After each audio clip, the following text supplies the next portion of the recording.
dans la revue Expert, vous avez publié une tribune où vous parliez d'une construction pierre après pierre. C'est la jurisprudence, en l'occurrence, notamment. Est-ce que vous pourriez retracer pour nous l'historique depuis les prémices jusqu'à aujourd'hui de tout ce qui s'est dit, tout ce qui s'est passé, et comment s'est construit ce devoir d'informer? Je commencerai par la citation d'un jeune confrère qui ensuite avait fondé, un jeune confrère parisien qui ensuite avait fondé l'ordre, ou refondé l'ordre des Dominicains en France, c'est Lacordaire. Il disait dans l'une de ses conférences de Notre-Dame, entre le fort et le faible, c'est la loi qui opprime, c'est la liberté qui opprime, et c'est la loi qui affranchit. Les juges ont parfois de ces intuitions qui sont tout à fait exceptionnelles. En fait, dans ce monde moderne qui est un monde de consumérisme, les juges de la Cour de cassation, mais les juges aussi de grande instance d'abord, puis d'appel, puisque la Cour de cassation ne fait que juger après les trois autres, ont imaginé qu'il y avait ceux qui savaient et ceux qui ne savaient pas.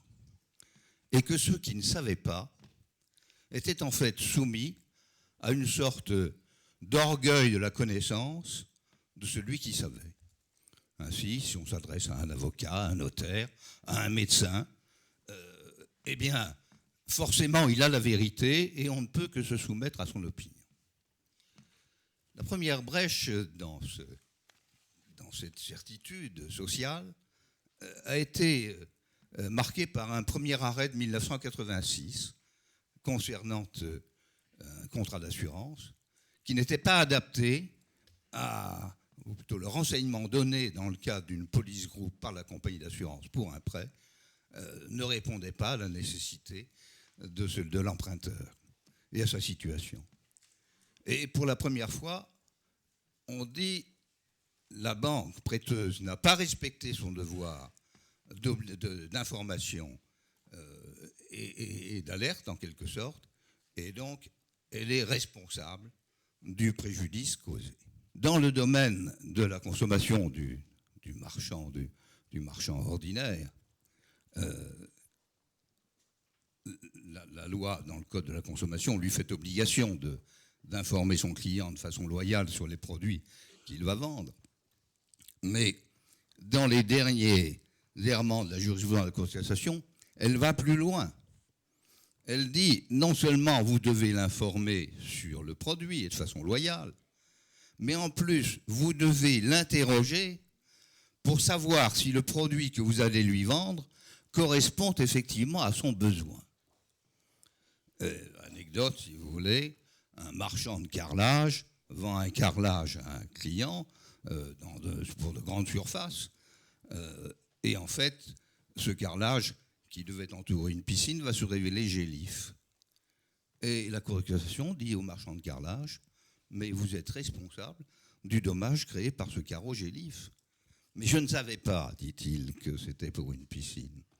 Eh bien, vous aviez l'obligation de vous informer à quel usage votre client allait destiner le carrelage qu'il achetait auprès de vous. On a donc progressivement, de 1995 à 2007, et on va arriver à 2007 assez rapidement, on a donc vu dans toutes les directions, notaires, avocats, médecins, toutes les professions réglementées ou non, cette obligation d'information et ce devoir de conseil multiplié, avec des acceptions un peu diverses selon les juridictions. D'abord, dans les termes choisis, on distinguait entre, comme le disait mon confrère Perico, le professionnel et le non-professionnel, puis entre le profane et le non-profane, et puis entre l'averti et le non-averti.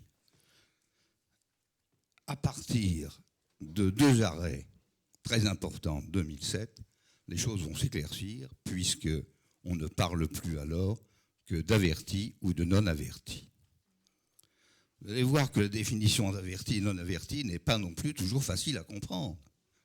Anecdote encore, un notaire fait signer par une avocate un acte d'achat, un acte de vente.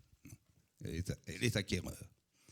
Dans l'acte de vente est annexé un document émanant des services de la préfecture ou de la mairie, indiquant que le terrain sur lequel elle se propose d'acheter a été pollué par des activités industrielles polluantes et qu'il nécessite une dépollution.